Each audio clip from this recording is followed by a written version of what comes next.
Let's cover Fantastic Four issue 5. The boys are off on a fishing trip into the negative zone, leaving Alicia and Susan to a carefree weekend. That is until Black Cat shows up at her door with police. Now, even though Susan doesn't like Felicia, she decides to meet her at the prison.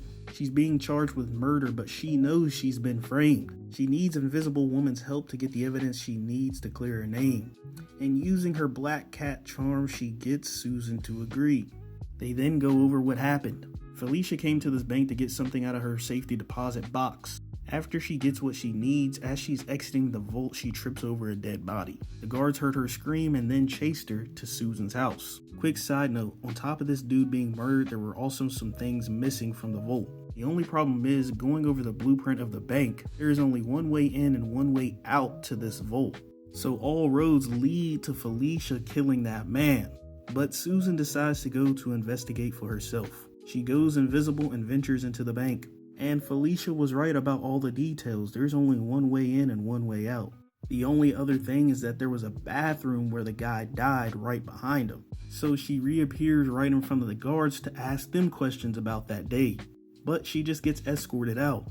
That's when she's approached by one lone guard who tells her to meet her at a restaurant. So Susan meets this lady and we find out that all the guards got fired. Their story is that Felicia was in the vault for 5 minutes, but the camera says that all of them were down in the vault for 15 minutes. So their boss believes that they were all a part of the heist. So after a rough day of investigation, she decides to wind down with Alicia. And at this point, she believes that Felicia either did it or her powers backfired on her. They then decide it's getting late, and as they're heading to bed, Alicia says something about the time and Susan gets a eureka moment. She sets up a press conference to show off the new stone that Reed got her from the negative zone.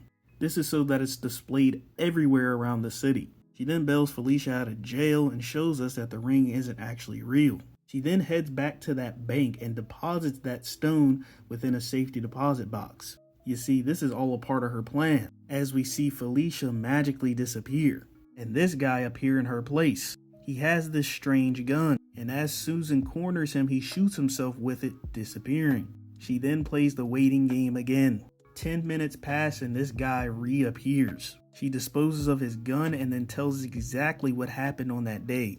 This guy shot everyone in the vault with this gun, making them disappear for 10 minutes. He then raided the vault, but the guy behind the desk had went to the bathroom. Being a witness, he killed him.